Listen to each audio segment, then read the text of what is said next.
Hola, buenos días. Gracias por estar con nosotros una vez más en Mensajes en Tiempo de Cuarentena con el pastor Aldo Vega Garay. El mensaje de hoy, 1 de noviembre del año 2020, es la responsabilidad ante la palabra de Dios. La familia de Pastor Aldo se ha encontrado con una intoxicación este fin de semana, ya 3 días estando con fiebres, malestares estomacales y reflujo, por lo cual solicita a Pastor Aldo que puedan perdonar su voz, pero es debido a los problemas de salud que han afectado a su familia ya durante estos 3 días. Por lo tanto, pedimos sus oraciones por nosotros. Antes escucharemos un himno. Este himno se llama Ante el Trono Celestial, para que lo podamos recordar y así refresquemos la memoria junto a estos maravillosos himnos que, si Dios quiere, los volveremos a cantar en congregación en el templo de la Iglesia Bautista Monterrey. Dios le bendiga.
Hola hermanos, esta mañana nuestro texto se encuentra en el primer libro de Samuel capítulo 6 versículos 7 al 20. La Biblia dice: Haced pues ahora un carro nuevo y tomad luego 2 vacas que críen, a las cuales no haya sido puesto yugo, y uncid las vacas al carro, y haced volver sus becerros de detrás de ellas a casa. Tomaréis luego el arca de Jehová y la pondréis sobre el carro, y las joyas de oro que le habéis de pagar en ofrenda por la culpa las pondréis en una caja al lado de ella, y la dejaréis que se vaya. Y observaréis, si sube por el camino de su tierra Bexeme, él nos ha hecho este mal tan grande, y si no, sabremos que no es su mano la que nos ha herido, sino que esto ocurrió por accidente. Y aquellos hombres lo hicieron así, tomando 2 vacas que criaban, las uncieron al carro y encerraron en casa sus becerros. Luego pusieron el arca de Jehová sobre el carro y la caja con los ratones de oro y la figura de sus tumores. Y las vacas se encaminaron por el camino de Beth-semes, y seguían camino recto, andando y bramando, sin apartarse ni a derecha ni a izquierda. Y los príncipes de los filisteos fueron tras ellas hasta el límite de Beth-semes. Y los de Beth-semes segaban el trigo en el valle, y alzando los ojos vieron el arca, y se regocijaron cuando la vieron. Y el carro vino al campo de Josué de Beth-semes, y paró allí donde había una gran piedra. Y ellos cortaron la madera del carro, y ofrecieron las vacas en holocausto a Jehová. Y los levitas bajaron el arca de Jehová y la caja que estaba junto a ella, en la cual estaban las joyas de oro, y las pusieron sobre aquella gran piedra. Y los hombres de Beth-semes sacrificaron holocaustos y dedicaron sacrificios a Jehová en aquel día. Cuando vieron esto, los 5 príncipes de los filisteos volvieron a Ecrón el mismo día. Estos fueron los tumores de oro que pagaron los filisteos en expiación a Jehová: por Asdod 1, por Gaza 1, por Ascalón 1, por Gad 1, por Ecrón 1. Y los ratones de oro fueron conforme al número de todas las ciudades de los filisteos pertenecientes a los 5 príncipes, así las ciudades fortificadas como las aldeas sin muro. La gran piedra sobre la cual pusieron el arca de Jehová está en el campo de Josué de Beth-semes hasta hoy. Entonces Dios hizo morir a los hombres de Beth-semes porque habían mirado dentro del arca de Jehová. Hizo morir del pueblo 50,070 hombres. Y lloró el pueblo porque Jehová lo había herido con tan gran mortandad. Y dijeron los de Beth-semes: ¿quién podrá estar delante de Jehová, el Dios santo? ¿A quién subirá desde nosotros? Cuando los filisteos capturaron el arca del pacto, ellos creyeron que fue una gran victoria. Pero conforme avanzó el tiempo, los filisteos comenzaron a considerar al arca como una carga, no como un trofeo. ¿Por qué la conservaron durante 7 meses? Porque fueron reacios a renunciar a tan maravilloso trofeo, de lo que al principio consideraron una gran victoria sobre el Dios de Israel. Puede pasar un largo tiempo antes de que nos demos cuenta de lo vano de resistir a Dios. No la enviéis vacía, sino pagadle la expiación, dijeron los sacerdotes filisteos. Tuvieron suficiente sentido común como para saber que ofendieron a Jehová Dios, por lo tanto supieron que debían hacer algo para expresar su pena y temor delante de Jehová. 5 tumores de oro y 5 ratones de oro.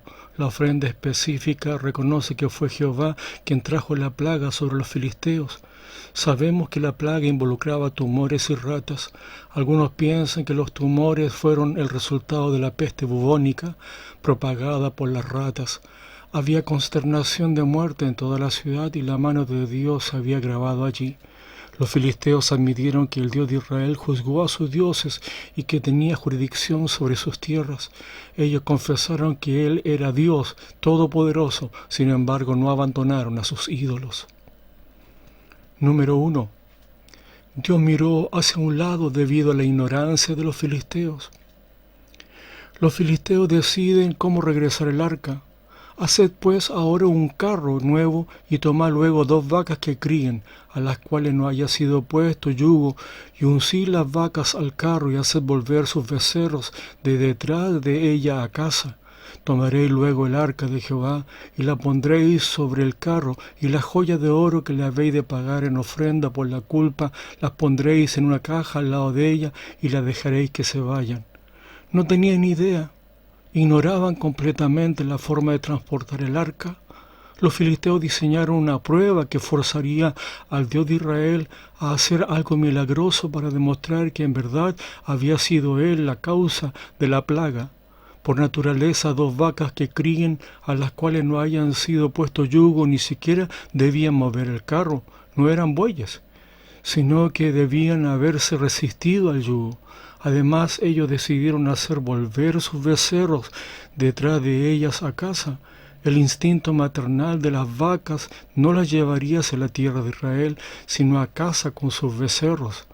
Tomaréis luego el arca de Jehová y la pondréis sobre el carro. Dios nunca quiso que el arca fuera transportada en un carro. El libro de Éxodo capítulo 37 versículo 5 dice: y metió las varas por los anillos a los lados del arca para llevar el arca.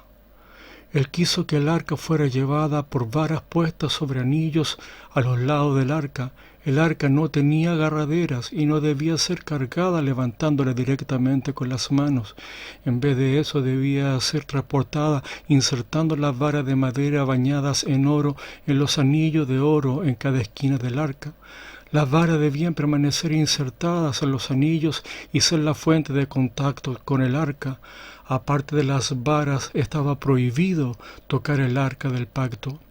A pesar de que esta manera de transportar el arca estaba prohibida por la ley, Dios los excusó debido a la ignorancia. Entre comillas, Dios miró para otro lado en el caso de ellos, tanto porque eran ignorantes de que la ley de Dios decía lo contrario, como porque no tenían levitas que la llevaran sobre sus hombros. Los filisteos seguramente abrieron el arca y vieron cosas que para ellos eran sin importancia: las tablas de la ley escritas en piedra, una porción del maná y la vara de Aarón que reverdeció, o sea, un trozo de árbol. Para exaltar su ofrenda de oro, la pusieron a un lado del arca. Contra toda expectativa, las vacas se encaminaron por el camino de Beth-Semes y seguían camino recto, andando y bramando, sin apartarse ni a derecha ni a izquierda. Y los príncipes de los filisteos fueron tras ellas hasta el límite de Beth-Semes. Ellas no debieron hacer esto. Las vacas debieron haberse resistido al yugo, porque nunca antes se les había puesto yugo. Estas debieron dirigirse a sus hogares filisteos debido a su preocupación por los terneros, pero se encaminaron por el camino de Beth-Semes. No solamente se encaminaron por el camino, sino que siguieron sin apartarse ni a derecha ni a izquierda. Ellas no deambularon por el camino, siguieron rectos por donde deberían ir. Este era un milagro increíble. Dos vacas que nunca antes habían jalado un carro, ni juntas ni por separado. Ningún conductor las condujo. Sin embargo, ellas dejaron su hogar y avanzaron alrededor de 15 kilómetros hacia una ciudad en la que nunca habían estado. Dejaron atrás a sus propios becerros y siguieron derecho por cierto camino, sin apartarse en ningún momento, sin detenerse, sin desviarse hacia los campos para alimentarse, sin volver atrás para alimentar a sus becerros. Las vacas iban bramando. Eso significa que las vacas no estaban precisamente felices. Ellas ansiaban estar con sus becerros en casa. Sin embargo, aún así hicieron la voluntad de Dios. Dios no dejó esto al azar. Los filisteos seguramente estaban perplejos viendo el comportamiento inusual de las vacas. Dios no se dejó sin testimonio ante gente idólatra, servidores de Dagón. Número 2. Dios miró con detención el actuar de su pueblo. Los habitantes de Beth-Semes segaban el trigo en el valle y alzando los ojos vieron el arca y se regocijaron cuando la vieron. Y el carro vino al campo de Josué de Beth-Semes y paró allí donde había una gran piedra. Y ellos cortaron la madera del carro y ofrecieron las vacas en holocausto a Jehová. Y los levitas bajaron el arca de Jehová y la caja que estaba junto a ella, en la cual estaban las joyas de oro, y las pusieron sobre aquella gran piedra. Y los hombres de Beth-Semes sacrificaron holocausto y dedicaron sacrificio a Jehová en aquel día. Después de haber sido guiada por alrededor de 15 kilómetros desde la ciudad filistea, sin detenerse ni apartarse a un lado ni a otro, entonces el arca se detuvo en tierra israelita. En un sentido estricto, la ofrenda iba en contra de la ley de Moisés. Primero ofrecieron animales hembras a Jehová, lo cual estaba prohibido. El libro de Levítico capítulo 1 versículo 3 dice: si su ofrenda fuera holocausto vacuno, macho sin defecto lo ofrecerá.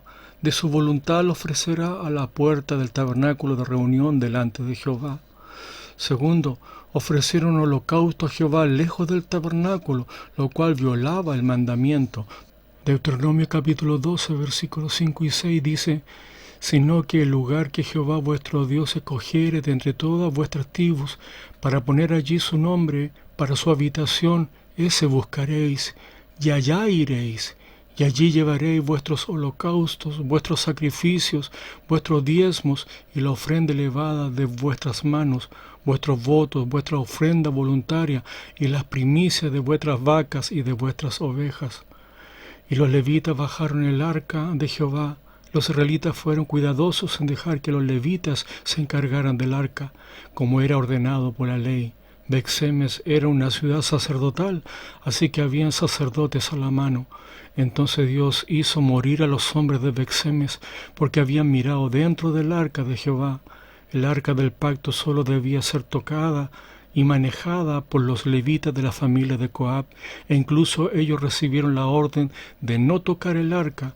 Los hombres de Beth-Semes pecaron no solo tocando el arca, sino también viendo dentro de ella inapropiadamente. Ellos sabían, conocían las Escrituras, no eran ignorantes como los filisteos.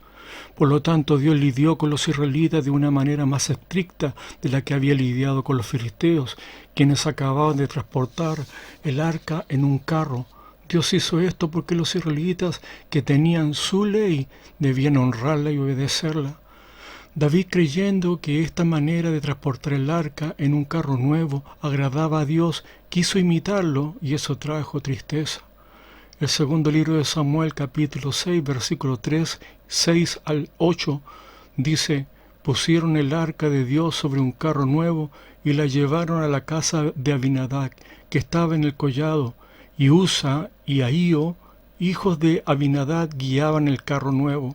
Cuando llegaron a la era de Nacón, Usa extendió su mano al arca de Dios y la sostuvo, porque los bueyes tropezaban, y el furor de Jehová se encendió contra Usa, y lo hirió allí Dios por aquella temeridad, y cayó allí muerto junto al arca de Dios, y se entristeció David por haber herido Jehová a Usa, y fue llamado a aquel lugar Pérez Usa hasta hoy.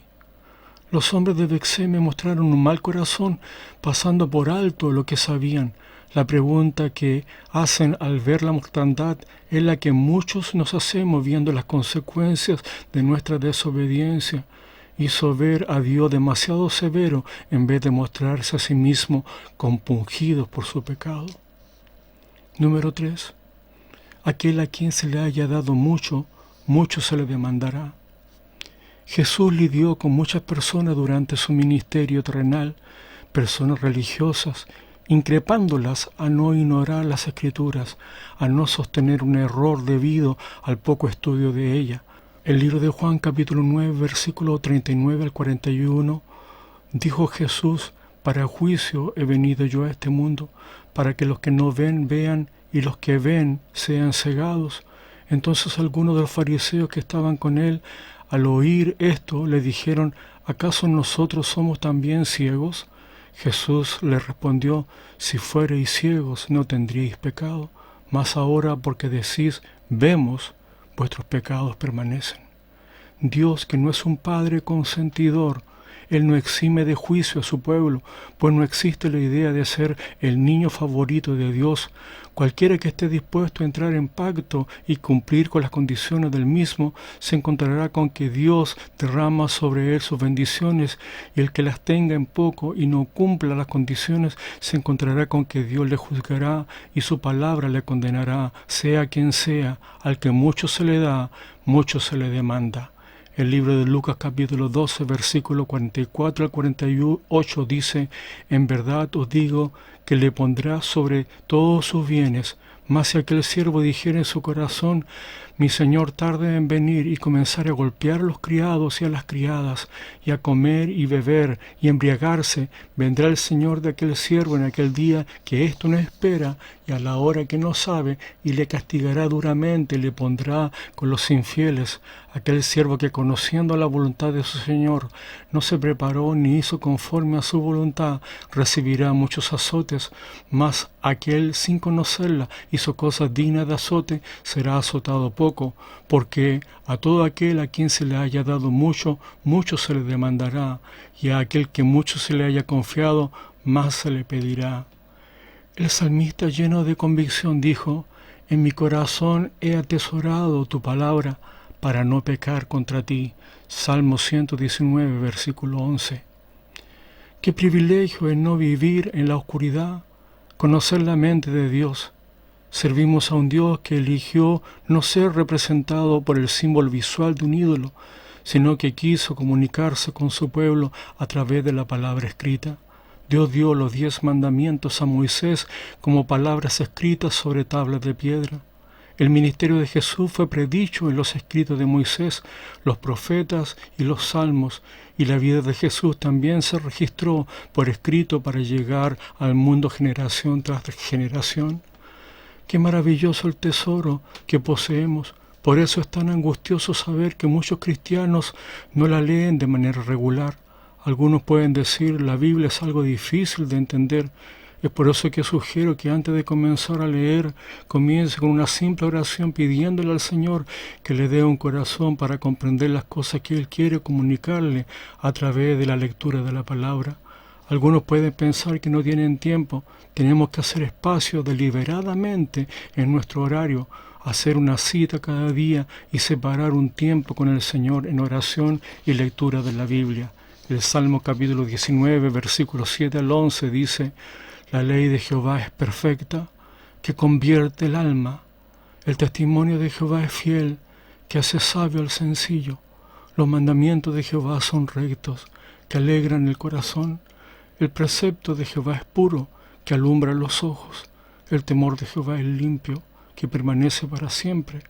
Los juicios de Jehová son verdad, todos justos.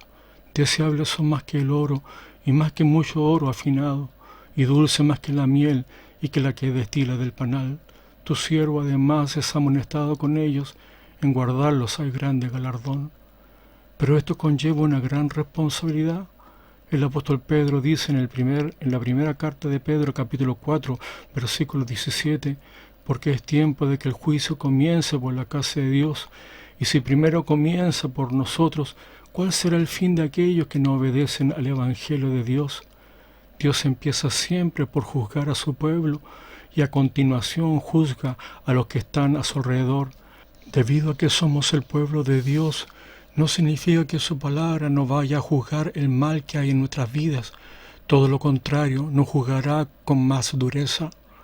Reconoce los privilegios y te darás cuenta que no te excusa la ignorancia, puesto que posees todo lo necesario y conveniente para llevar una conducta no solo buena, sino santa. Él nos ha dado su palabra para que podamos conocerlo de manera más precisa y personal. Además, usa todo tipo de situaciones de la vida para enseñarnos quién es. La sabiduría y el conocimiento de Dios infunden admiración en los humildes. Esto es un hecho.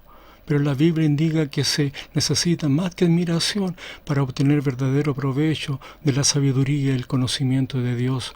El libro de Proverbios capítulo 2, versículo 1 al 5 dice: Hijo mío, si recibieres mis palabras y mis mandamientos guardares dentro de ti, haciendo estar atento tu oído a la sabiduría, si inclinares tu corazón a la prudencia, si clamares a la inteligencia y a la prudencia dieres tu voz, si como a la plata la buscares y las escudriñaras como a tesoro, entonces entenderás el temor de Jehová y hallarás el conocimiento de Dios.